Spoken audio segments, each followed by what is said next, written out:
Ja, det er den første morgen i Thisted, hvor jeg vil snakke lidt om poesi. Jeg vil sige noget om Piet Hein, som har skrevet så meget, som man kalder det gruk. Et mærkeligt ord, som han havde fundet. Det er kun ham, der bruger det ord gruk, og han kalder sig selv Kumpel, i stedet for at sige Piet Hein.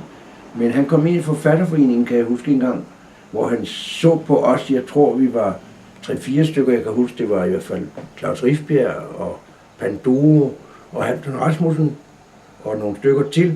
Og så sagde han, ja, I kan skrive. Men det er mig, der har skrevet et digt, som ingen glemmer nogensinde.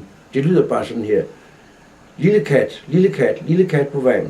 Vidste du, jeg skulle min egen.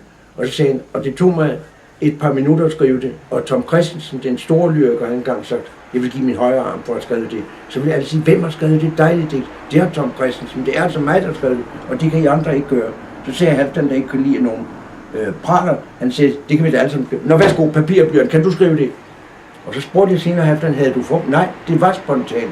For så skrev han, lille skvat på vejen. Hvem er du? Jeg skulle Piet Hein. Og Piet Hein gik og smækkede døren, og vi så ham aldrig mere. Han blev så rasende over det. Men det lå lige til højre fod. Det der med at rime hegn på vejen, ikke?